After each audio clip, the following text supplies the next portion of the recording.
So Anna is a 10th grade student at Southside, and she attended our Student Leadership Forum. So Anna, what year did you attend? I attended in January of this year. Okay, great. And how did you hear about the Student Leadership Forum? My teacher recommended it for my class, and I signed up for it. Great. What did you think going into it? Kind of what the type of event you were going to, and were you surprised by anything when you got there and participated in the forum? Well, I've participated in a lot of leadership conferences before, and I kind of expected a lot more lecturing and sitting down, but it was a lot more interactive, which I really liked about it. So, yeah. Did you learn anything new or surprising? Well, yeah, I did actually learn a lot of new things because we learned about affirmative action and all the different laws that used to be put in place, and just actually the genetic differences between different races that a lot of people have different views on, saying that genetics affects the race, and actually a lot of it isn't true, and we learned about it. We watched videos. I really liked it. Great. And then you participated in our writing contest, right? So what made you decide to participate in our writing contest? Well, I got an email from you guys, which was actually, and I really just wanted to express my views in writing. I feel like it's a lot easier to say than when you talk about it, because you can do research. And after the leadership forum, I learned a lot more about all the different things that have to do with racism, the components, as I said before, genetics and stuff. I already said that it has to do with it, and it really doesn't actually, and all that kind of stuff I put in my essay. Great. Thanks so much, and thanks for participating. Thanks. So I know that you've been supportive of erase racism and coming to our benefits for many years. So I guess what brings you here this year, and what's new about with you this year? My name's Carrie Avella. I'm a county legislator, and every year, even before I was elected, many years before, I always have come to this event. Networking, a great silent auction, great things to buy. It's always a great event, and I'm so happy this year we were able to raise even more money for such a great cause. And I love the theme this year, creating equal access. Even though we're living in a post-Obama world, we must still continue to have that obligation of creating equal access. So really glad to be here. And how about yourself? Well, very happy to have Kenneth Chenault. We just got done with the youth event, and Mr. Chenault agreed to speak with a group of 50 high school students, which is an amazing opportunity, and it just went great. The students were so excited to meet him. Absolutely. Mr. Chenault is an inspiration in the business world, and he's a great leader. He's someone who along the way growing up, I researched and read about, and I'm glad that he's here and I have a chance to meet him. Great. Thanks so much for supporting Erase Racism. So Always. Thank you. Thanks. Thank you so much. During this time, looking at the school system on Long Island, looking at different access to opportunity, and kind of where we need to go in the future from here. It is in Long Island, the school systems are one of the most segregated school systems. What Erase Racism is doing is a wonderful thing. I think there must be at least 10 more organizations like that to bring this kind of problems to the table so that we can solve the problem. This is very, very difficult. These divisions in school districts, certain districts are only for certain minorities, and then the school districts for majority kids, and it's a totally different feel to these schools. If we have mingling of students, that will make a big difference, and of course Erase is doing a wonderful, wonderful job in trying to do that, and especially Elaine is doing a wonderful job.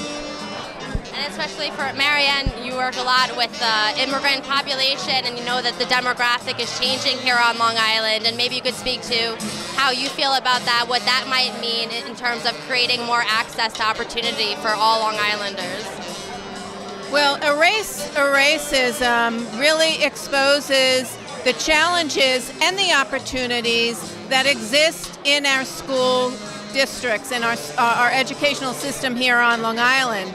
And they raise our awareness of what needs to happen, what needs to change, and the reality of what's going on in the school districts. And it's something that has to be really perpetual. We have to keep talking about it. We can't ever stop.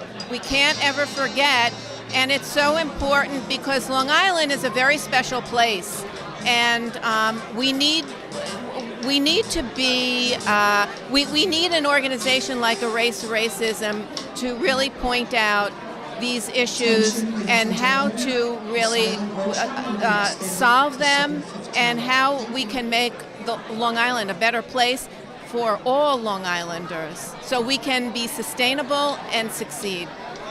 Great, thank you so much, and thanks for always supporting Erase Racism. Thanks. Great. So Steve, I just wanted to interview you because I know this is your first year on our benefit planning committee. Correct. So I was wondering what made you get involved in the Erase Racism and joining the benefit planning committee, and how your experience has been so far. Well, it's been a great experience without question. How did I get involved? Well, you can thank Elaine for that. We met at an Energia, racism education program, and we had some differences of opinion on how maybe to accomplish the same goal. To get better education for kids that need it in the minority neighborhoods, how to go about it, how to effectuate change. Elaine had her approach, I had my approach, but we had the same common ending. And we would have lunch once or twice, and we traded some ideas. Then our buddy Kenny Pritchard brought me to this event last year, and I said, this is something I want to get more involved in. So it was from Elaine and through a friend and through Energia. We're very lucky to have you on board, and thanks so much for helping out. Okay, take it. So this year for the annual benefit, our theme is creating equal access towards a better future. So I just wanted to know if you could reflect on that theme a little bit. You've been a partner for Erase Racism for so long, you've attended our trainings. So just if you could talk about that as a Long Islander, as a parent.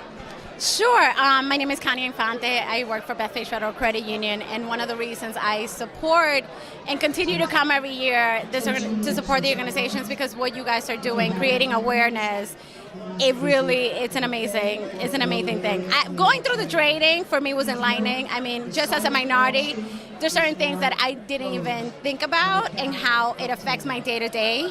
As far as education, my son is going through college experience now. He's a junior, and it was really interesting to see that we were doing college campus visits, and we were among the only minority in the rooms. And so I was like, how are we going to continue to move forward and make sure that we have equality, as you said, amongst and equal access across the board, not just for education, but jobs and, everything else that it affects. So I commend you guys, and I'm just glad to be here today. It's great having you, and thanks for supporting us. This is Margot Liendo. She's the winner of our second annual writing contest. Margaret also attended our youth event tonight with Kenneth Chenault. He's the CEO and chairman of American Express. Margaret, can you talk a little bit about the event with Kenneth Chenault, kind of what you learned from him, some points, and what you thought about it? Yes, of course. This event, it was a great experience for me. I really had a great time. Kenneth Chenault is an amazing person.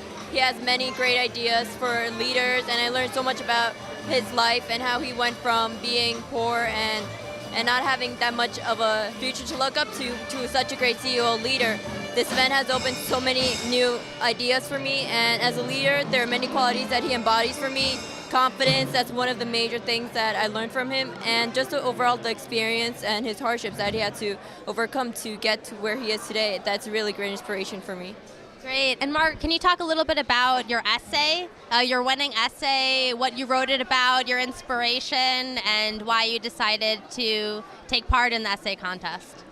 Overall, after I attended the January conference of racism, I was really inspired to share my ideas more, and I just wanted to have more integration in maybe my community and also universities. The minute I received a multicultural program of a freshman for university, that's when it struck me the idea that universities and other localities are reaching out for many diverse students, and that's basically the whole topic of my essay. I wanted to embody more integration and diversity and how it is developing over the years. Great. And you mentioned that you took part in our Student Leadership Forum. Can you talk a little bit more about that experience and maybe something you learned during that workshop? Yes, there's so many things I learned that I don't think I would have never learned without having attended that leadership forum. I learned about the housing restriction and discriminations faced Long Island. I never knew that Long Island was 10th ranked among the most discriminated, segregated. There's so many other things. I learned that we are all biologically similar. There's no really sense of like racial disparities between our human race as can be seen as in other mammals or ocean animals. I learned so many other things, that so many narrow-minded concepts that today are exercised in society, and the different ways I can put a stop to it in school or my community. Great. Thank you so much, Margaret. Thank you for participating. Congratulations. Yes, it was an amazing experience, and you're an amazing representative. And I know the organization will grow with people like you. Thank you very much.